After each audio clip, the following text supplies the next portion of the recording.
waxaa la igu yidhi abtiyaasha way guuriyeen oo Nigeria tegeen bay yidhaaheen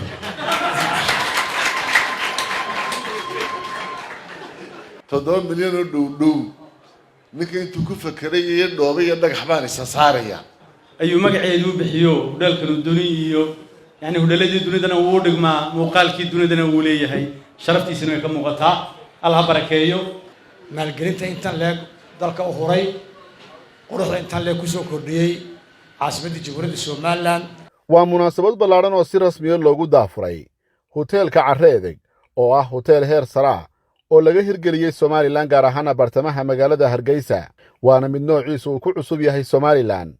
munaasabadda daahfurka ayaa waxaa ka soo qayb galay madaxda kala duwan ee dawladda oo uu hogaaminayay madaxweyne ku-xigeenka Soomaaliland Cabdiraxmaan Cabdilaahi Ismaaciil Saylici oo ay weheliyaan xubno ka tirsan golaha wasiirada oo kala ahaa wasiirka isgaarsiinta iyo tiknoolajiyadda wasiirka diinta iyo awqaafta iyo wasiirka arrimaha gudaha ahna gudoomiye xigeenka koowaad ee xisbiga kulmiye waxaa sidoo kale ka soo qayb galay madaxda xisbiyada qaranka oo kala ahaa gudoomiyaha xisbiga wadani Cabdiraxmaan Maxamed Cabdilaahi Cirro injineer Faysal Cali Waraabe gudoomiyaha xisbiga UCID gudoomiyaha rugta ganacsiga ee Soomaaliland Jamaal Caydiid iyo maayir ku-xigeenka caasimadda Hargeysa waxaa sidoo kale madasha ka soo qayb galay marti sharaf kala duwan oo ka socday laamaha kala duwan ee bulshada iyo ganacsatada ugu horreyn waxaa halkaasi ka hadlay Mustafa Maxamed Faarax Jire iyo Shaafi Kamaal oo kala ah maamulaha guud ee hoteelka Carreedeg iyo madaxa iibka iyo suuqgeynta ee hoteelkaasi waxaana ay sheegeen hoteelkan inuu yahay mid dhammaystiran adeegyo kala duwan laga helayo noociisuna uu ku cusub yahay Soomaaliland sidoo kale waxaa halkaasi ka hadlay Mustafa Ibraahim Ciise Durdur iyo Rashiid Ibraahim Ciise oo maalgeliyay hoteelkan oo ay ku baxday lacag gaaraysa $6 milyan iyo 800 kun oo dollarka Mareykanka fikirkan in la aasaaso hudhalkan waxay ku timid gudoomiyaha shirkadda Rashiid Ibraahim Ciise taasoo shuruud adag nooga dhigay in la maalgeliyo hotel la tartama kuwa caalamka si Soomaaliland ula taan qaado geeska Afrika guud ahaan caalamka intiisa kale magacan hotelka oo la yiraahdo Carreedeg Hotel waxa bixiyay abwaankeena caanka ahaa oo madasha ku sugan Xasan Xaaji Cabdilaahi Xasan Ganay waxaan u mahad celinayaa marti sharafta qiimaha badan ee soo ajiibtay codsigayagii inay nagala soo qayb galaan xafladda furitaanka ay nagu wanqalayno hudheelkan casriga Carreedeg hudheelkii maanta wuu inoo furan yahay gacmo furan baan idinku soo dhaweynaynaa waxaan ugu baaqayaa Jamhuuriyadda Soomaaliland macmiilkii aan inta badan sugayay ee raagsanayay in mar uu la furo hudheelka caawa uu idin furan yahay hudheelka waxaan qornay 9 qof oo Soomaaliland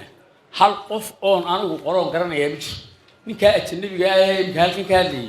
ayaan ku war xirfadooda iyo waxay garanayaan ku qor caawa guriga lacagta gashay 6 milyan iyo 800 kun oo dollar weey baalka Soomaaliland maanu dhisay cid anfacayo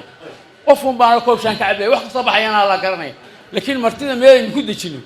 iyo shaqo abuur iyo quruxdii wadanka intaan baan horta garanaya faa'iido leeyahay wixii laakiin heshii dadku buu leeyahay sidoo kale waxaa goobtaasi ka hadlay gudoomiyaha rugta ganacsiga Soomaaliland Jamaal Caydiid maayir ku-xigeenka caasimadda Hargeysa ahna kusimaha maayirka Mr. Khadar Nuur hogaamiyaha xisbiga wadani Xirsi Cali Xasan gudoomiye ku-xigeenka labaad ee xisbiga kulmiye Axmed Cabdideere Cabdicasiis Maxamed Samaale wasiirka hore ee maaliyadda ee Soomaaliland iyo Samsam Cabdi Aadan oo ahayd wasiirka hore ee maaliyadda ee Soomaaliland ganacsato iyo xubno kale waxaana dhammaantood bay bogaadiyeen maalgelintan uu sameeyay Rashiid Ibraahim Ciise iyo dhabar adayga uu sameeyay inuu hirgeliyo hotel casri ah oo aan hore uga jirin Soomaaliland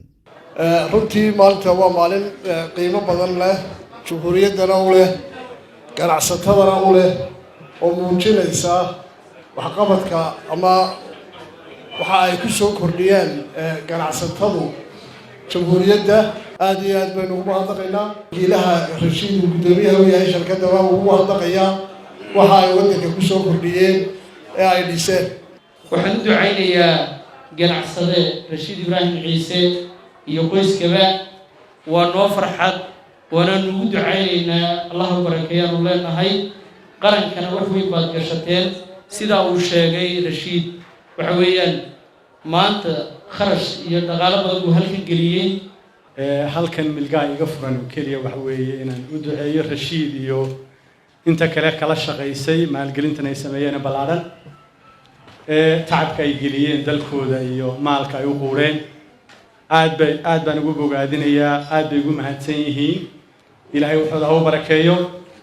tacabka ay geliyeen iyo xoolaha ay geliyeen ilaahay ciwadkeeda ka siiyo waxaan u ducaynaynaa ilmo ibraahim ciise hodheelkan ay sameeyeen in ilaahay u barakeeyo aad iyo aad wax looga mahadnaqo intii maalgelintaa samaysay intii igu horreysay baan ku raacsanahay waa munaasabad qaali ah inuu isugu nimid dad reer Somaliland shakhsi reer Somaliland oo maalkiisii iyo xoolihiisii xalaasha ahaa oo shaqaystay ku maalgeliyay Somaliland ilaahay ha u barakeeyo inuu isagu wax ka doonayo oo faa'iido ka doonayo shirka kuma jiro waxa sahubaala faa'iidada qaran ahaan iyo dawlad ahaan iyo shacbi ahaan aynu ugu helaynaa inay ka balaaran tahay taa isagu shakhsi ahaan ka helayo ilaahay ha u barakeeyo lacag badan buu geliyay wuxuu sameeyay wax aynu ku faani karno ummadda Soomaaliland oo dhan ku faani karto kagana dayan karno marka waxaan ilaahay uga baryayaa inuu ilaahay meel khayr qabto uga dhigo oo wax khayr badan uga soo kordho oo uu isaguna ninkii hadhow lagu daydo uu noqdo waa niman daar kule adduunyo daarna aakhira u samaystay allah u barakeeyo allah hodaalkanay noqotay biyuhu aad buu hodaalkan ka dawladda waan aqbalayaa ninkiina daarood nool beeb ilaahay dhigay baad maro alxayaat bay noqonaysaa halkay ka bilaabato waxa weeyaan dalkan ilaahay lagu beeray dunida korkeeda kawkan weey kaasuu koobsaday magacani ilaahay ha u barakeeyo rashiid iyo businesskan oo furay waa u duceynayaa allah u barakeeyo tacab buu geliyay sidoo kale waxaa goobtaasi ka hadlay gudoomiyaha xisbiga wadani cabdiraxmaan maxamed cabdilaahi ciro gudoomiyaha xisbiga ucid injineer faysal cali waraabe iyo wasiirka arrimaha gudaha Somaliland maxamed kaahin axmed ahna gudoomiye ku-xigeenka koowaad ee xisbiga kulmiye ku soo kordhay magaalada Hargeysa caasimadda Jamhuuriyadda Somaliland sidii loogu duceeyay intii ugu horeysay ugu duceysay Rashid Ibrahim Ciise ugu duceynayaa waxaan ilaahay ka barayaa inuu ilaahay maalgashiga badan u sameeyay awalnaqiisa uu siiyo tan maanta waa ay farxado waxa la igu yiri abtiyaasha way guuriyeen Nigeria tigeen bay ilaahayno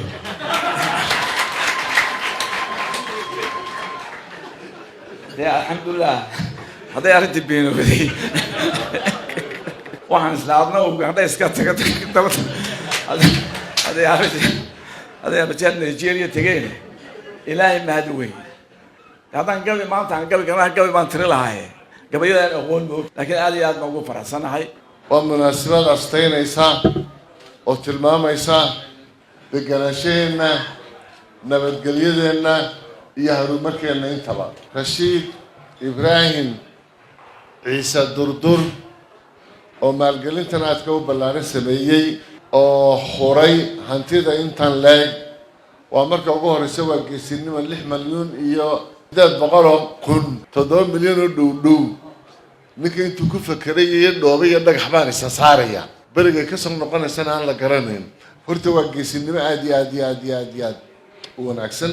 aad baynu ugu hambalyeynaa ugu dambeyntiina waxaa halkaasi ka hadlay madaxweyne ku-xigeenka Somaliland cabdiraxmaan cabdilaahi ismaaciil saylici oo isagu si rasmi ah xariga uga jaray hoteelkaasi Carreedeg isla markaasina soo indhayndeeyay qaybaha kala duwan ee hoteelku ka kooban yahay waxaana ka mid ahaa hadalladiisii waxaa runtii maanta farxad iyo sharaf weyn dhammaanteen oo ah inaan ka soo qayb galno daafurka hoteelkan runtii aad u qiimaha badan